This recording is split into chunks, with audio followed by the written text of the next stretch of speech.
welcome to another Costa Women Hangout with me, Fiona Catchpole. And today I think this is only the second time that I've actually done a cross-continent broadcast. I remember doing one with Caroline Angus Baker last year, one of my very first ones.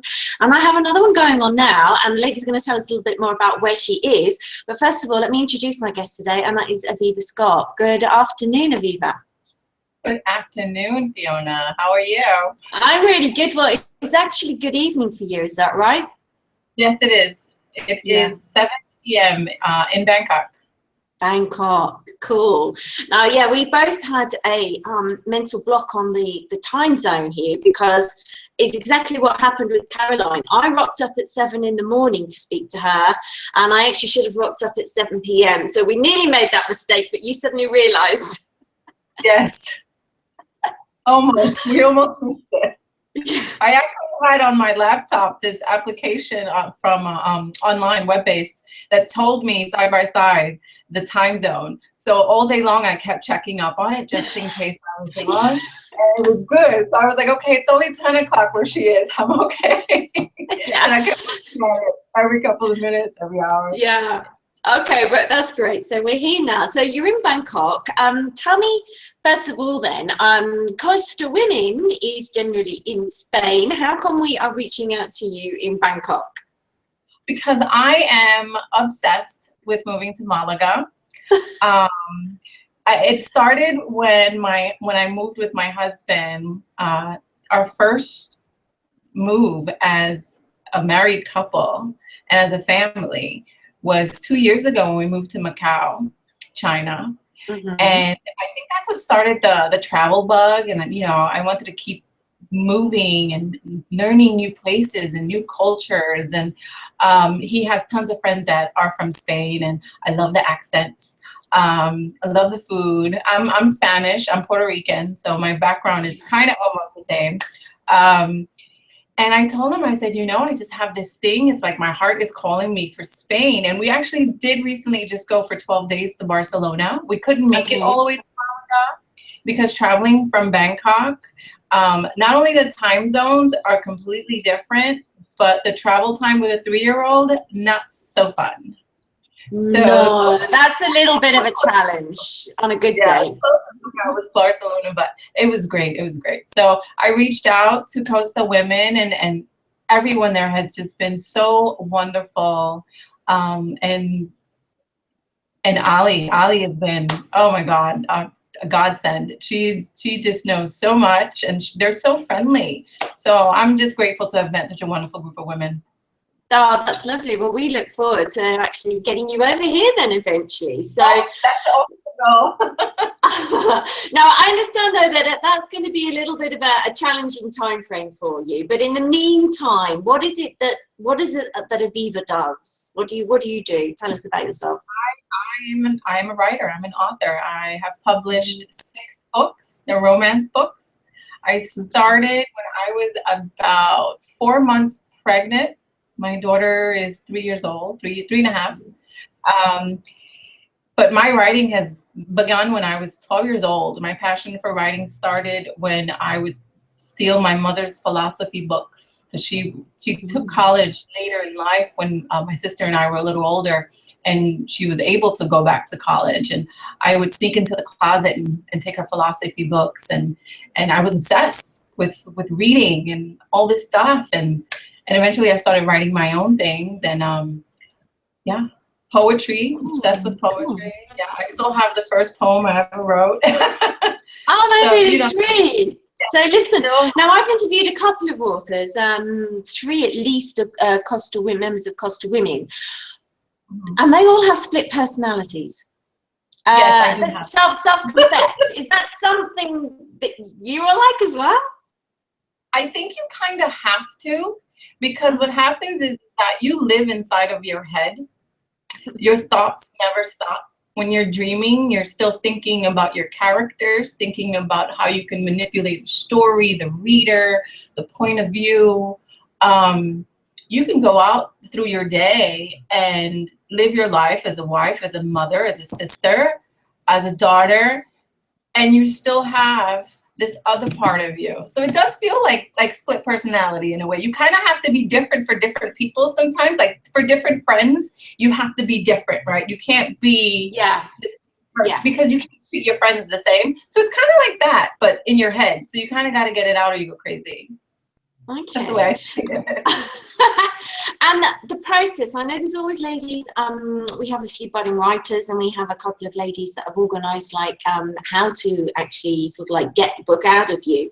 What would be your advice to somebody who is thinking now of starting out along the path of becoming an author? You know what? It is different for everyone. I have my husband's cousin just recently asked me that same question because she says she's always wanted to write a book. And I think we all kind of want to write our story down. So it's kind of like leaving a part of ourselves behind. Like we don't want to be forgotten. Who wants to be forgotten when our time comes? I don't. I want to leave something behind, something of my life behind so that you don't feel kind of like it was a waste, forgotten. But, some people can write with outlines, and there are different types of outlines for different types of books. Okay. I write with my pants. I'll tell myself. I write by the seat of my pants. Oh, I thought you said you were writing in your pants. I was going to say, but in American that would mean trousers, but in the UK that would mean something completely different. By the seat of my pants. I write by the seat of my pants. Yeah, that would be weird.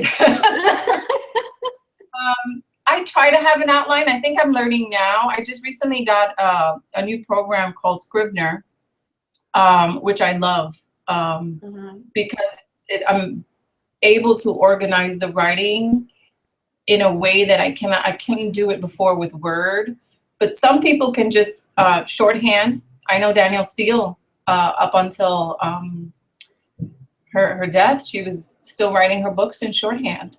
I think it's different for everybody. My best advice is if you want to write, just write.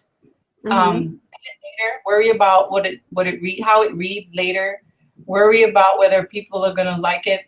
Never worry about that. Okay. Never worry about that.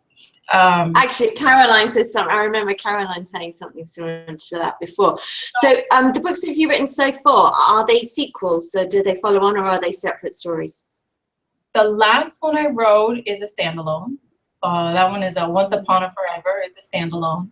The first book I wrote is one of 4. 2 of them are out right now. Those are the High Heel series.